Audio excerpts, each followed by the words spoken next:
I will say, but it's not all day every day. I mean, he takes a break, I think, whenever there's not a lot going on. I mean, I direct earshot of him, and I don't know if there were breaks. I didn't check in until midnight after I was watching the Cal SMU game, and that was a wild ending there. But yeah, I was up late thanks to him, and I got to watch college football that I had not been planning on watching. Hey, shout out to him. Shout out to you watching more ball. It's good for your soul. And I think you probably got a lot more information with a little bit of each age. Let's go to the tail of the tape, please, Henry. Swat versus yeah, 40 and 36 years of age, 6'5", 6'6", 255, 288. Is that accurate weight for you? No, like you said. Okay, you don't have to be too exact. I'm going to slow you down. 272 is that's a big boy, man. 6'6". 272 right now. Whatever the case, a little bit more. 3 Pro Bowls, 5 Pro Bowls, player of the year, 3 Super Bowl appearances, 1. I ain't gonna lie, JJ Watt had the Texans going though. Okay, so He definitely did though. He definitely was. let's get into this a little bit. Greg Olson is talking about the modern world, with the modern information that we have, with modern strategy. And I think what you saw, and a lot of people saw, is him saying it's not debatable at all. Okay? And then you automatically come in like, okay, analytically, it's absolutely correct. But let me debate you here. Now, this obviously spurred a massive amount of conversation, which stats and football people have been happening over the last few years. Where do you stand on all of it right now? And how is the timeline or the mentions since all this has started? I mean, the thing that's funny about this is that I agree with his stance. Like, the analytics and the stats do tell you that. I am saying that is absolutely correct. All I'm saying is that there are people who also comfort points to that. So I think the non-debatable part is the part. Now, numbers-wise, analytically, sure, you can say that the numbers provide no debate. You cannot debate on that. All right, that's fine. But I'm just telling you, the reason that I put that out there was because there's obviously a massive faction of the fan base in the NFL that would like to debate that, or at least offer a counterpoint as to why. It's just, the analytics and everything, while maybe 100% accurate and factual, it's just That's the issue. This is not 100%. So nothing is 100%. So therefore it is debatable. And even something that is 100% that maybe we think could become a not 100%, it is debatable. Right? I think that's what you're thinking about. And the stats people, and, stats obviously have been involved in the real world for a long time from what I've been told. Now it's happening in sports media coverage. And the stats people have a natural instinct, because they've been taught this, and this is how the brain functions, that the stat is the end all be. But every side has a stat somehow. I've realized that every side can pull a stat that makes their argument better, no matter what it is. So it can't be the end all be all ever, which is what got everybody pissed off, is when Greg Olson says, this ain't debatable. It's like, Greg, because humans and momentum and vibes and everything that matters in real life. In theory, it doesn't. In numbers, it doesn't. But Greg, you know, in real life, that matters.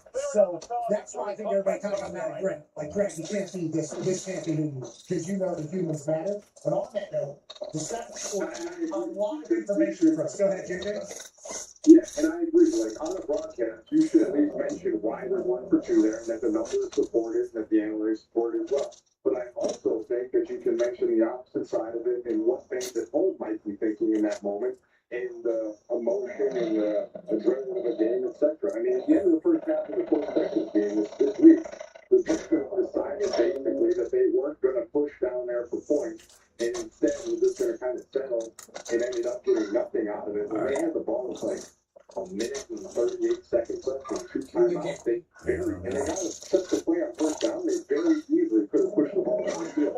And I discussed that in the air as to why I believe that would be the right thing to do, to move the ball down the field, try and get points, because of everything in this game and how much you trust the defense. D'Amico Ryan believes that that's not what he wanted to do. He wanted to play it safe and conservative, trusting his defense and going into the half on a little safe note. He said it was at halftime to Evan Washburn. That's fine. We disagree with how he said that. I discussed the reasoning for both sides. He ain't lying there. Like, to stand up and say, this is the only way possible to do it. I mean, come on, like there's a billion different ways things can go down. And there's a billion different reasons why people do things. But we would like to let right now. Oh yeah, like love. We grateful.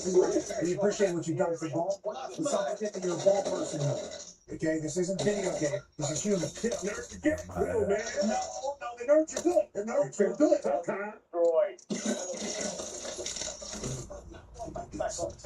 Good work. They've been good for football and good for sports world. There's some people. Pretty good. I can't lie. He educates a lot of people.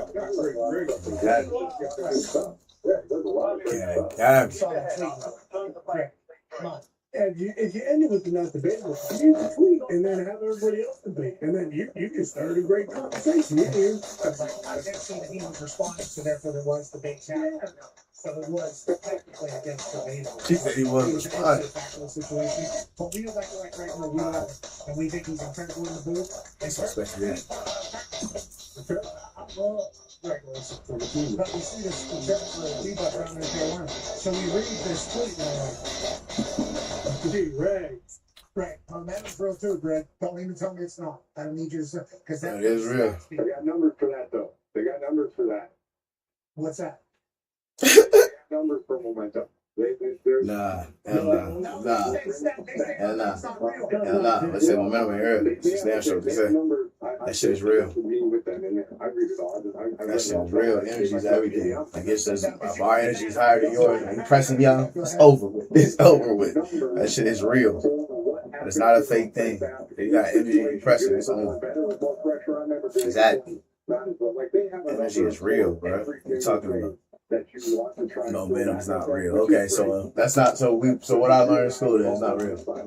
We know what it feels like on the sideline. We know you're saying momentum is not real. Okay. We know that you could present us with every number. Tell that to the Pythagoras up there. Entire world for why a decision is the right decision and the wrong decision, and still not. That's what it's called, I think. It still won't matter in the Pythagoras theorem. Moment on the sideline. So humans, the humans are doing there.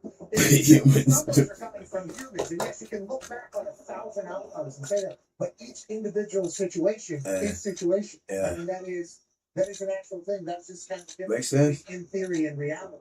And it's kind of been everything, not just in sports. So we'd like to tell the stats people, like, we appreciate what you're doing, but it's theory. Everything you're up to is theory because an outcome prediction. This is reality. I don't know. I think you have really good insight on what each reality is its own thing. You might have, just mine. You know, there's games out there in which you many shanks at all. Where I thought every time I was going on the field, I was going to hit a shank. Imagine if I hit 2 shanks to a short field, what's the and I'm just one tiny piece of the entire fight. Let alone like everybody else has good day or bad day positions that matter, you know, as opposed to the stats. So we're just trying to say, my big thing is, I know I don't know all the answers. I know I don't have it all. All I'm going to do on the broadcast is try to present you the options and walk it together and see what happens. Yeah, but it does feel like you're having a good time, which we love. Don't be jaded anymore, JJ. You never stack me or try to take it down. Who's an 80? Very good they had. Transfer St. Elmo, phenomenal. And then did not see this coming. Farming people. But no, there was Johnson, there was brisket, there was burnt eggs. I mean, fantastic. Everybody hungry, okay? I'm jumping up on the top. So Indianapolis appreciates everybody coming through. Yeah, we'll talk about this. If any people like yourself, I assume like the Indianapolis sports or whatever, also a part of that, like very much involved in sports here. And very much you know, hotels very easy and close. The restaurants and shit are in the same area. The arenas here, the stadiums here, like we are. Oh, he's shot me. That is. I appreciate hearing that from you. No, that wasn't a gift for me. I want to leave you a bag of clams at your store. This week, so you'll be able to watch it. You'll be able to watch it on Sunday. I got them at the Jags this weekend. Has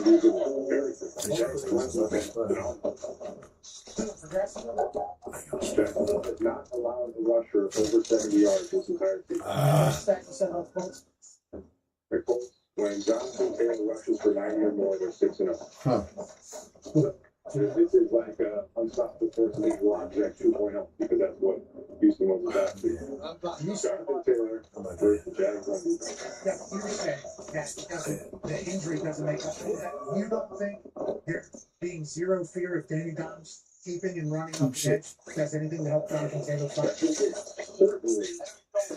Yeah. Okay, yeah. I do think that the only thing that you can do was glance in his breakers, everything behind to help us in the rest. I mean, and also it's fun when the game goes a certain range. Obviously, Jonathan Taylor's going to rack up yards and that's the full story. Sorry, this is breaking news in the college football world. Just walked up my screen here. Ohio State Chris Center Jr. has not sent his back up to Ohio State. Whoa. He's weighing options according to him of both Oregon and USC. This isn't a money thing. This is clearly a Brian Hartline thing. He wants to make sure he makes the right decision. Says at Tom Roy 24/7. Oh, he ain't going. He ain't going. He's not going. It was reported that he signed right with Ohio State this morning, and then now he's weighing his options. He's out in the West Coast match. USC obviously getting their pick. Oregon as well, and we know Oregon can keep up with anybody. I don't know about USC. Yeah, I think it's very interesting because they said not money-wise, and I kind of believe that because Hartline is leaving for US State, and then Oregon just lost their offensive coordinator to Kentucky. The only one without changes on the offensive side of the ball, huge offensive side of the ball, is USC, who currently has the number one ranked recruiting class in the country. First time in 18 years it has been an SEC team. Oh shit. Okay. They got Scott obviously. Yes, they flipped one today. Now they want to know. And now they want another. I give some ton of credit. I still don't like enough credit. It is good. And he's great recruiting Florida. Now he's going to USF. He feels like no offense to USF. Okay, we had good battles with USF. I respect USF. I love what USF's about. Feels like we're 1 year, 2 years away from him having the situation with masks. Who knows? Every year he's going to be a mask. Feels like going forward, which is why I'm going on. Yeah, this is the one coming to get. Every year they're seeing each one of those. That's the news about the ball. Chris Henry Jr. is a guy who. He is a guy. Yeah. Oh shit. Good shot. Oh shit. And Chris Henry. Okay. Oh. So, and six or something. Where did you come down Oh shit. lane? Oh, he got his people on me. So this is a theory reality. Oh, he shot the bomb on me, bro. We do a lot of. In theory, Shut the whole ass bomb on me. big sports that talk on What the fuck is that? We have to deal with theory and Oh, look at this. Right here. the future is wild what's happening What's up? right now. Yeah, So I think yeah, we I'm can there. get I'm there. exposed to that you look like a doofus for saying this. This is not real life on a more regular basis than maybe other people. So I think like Herbstreit, Saban, I think a lot of people that are saying he should be allowed to coach his team, be recruited after he built that team. They've had the best year. Like in theory, in a movie, that's really good. Like that is a really good thing. Signing day's happening right now. Okay, so this is early signing days taking place. Transfer portal's in the middle of the playoffs run. So LSU, which I assume LSU would have been good with him coaching Ole Miss, with respect to LSU wants him to be focusing on Ole Miss. They want him focusing on transfer portal, signing day, and LSU as a whole. In Ole Miss, you got to get recruits in here and potential transfer portal guys, and they don't actually see the building or talk to the building. And it's Lane that's running the building. He's in the office of the head coach. It's like I just don't think it would have ever been a good situation. So I didn't think it was ever going to happen. Now, in theory, good movie story. Got 6 years, turns it around. Does this whole thing, gets offered his dream job. He needs to stay with his team and shit like that. Like that's the angle that they're going from. But like in reality, with the late signing days and the transfer portal and with the amount of tension and storyline that's on all these college schools, in reality, I don't think it would have ever been good for me. I think it would have just been was not. So I don't think he's ever going to be able to. It's in the full contract, and it's like it's not like I look at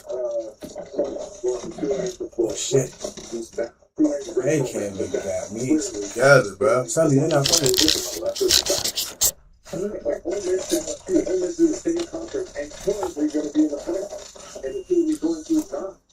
So like the fact that it's but like I completely understand why I do not understand how it is even a possibility of this guy. I can't I don't even I understand everything he built it and everything, but to leave and then watch the same person, that was just crazy. It never made a lot of sense to me either, but I think there's people that are pulling through like that. Those are his balls. Like they did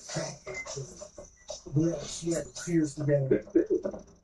Like that's Well, but those boys can go with it. So that's kind of a part of the which LSU or Ole Miss was saying. Like, okay, so now you guys can go through a playoff run, and what at the beginning of every game you could potentially say, "Remember, boys, this is happening, and we play next year. Let's go." All of it never really worked.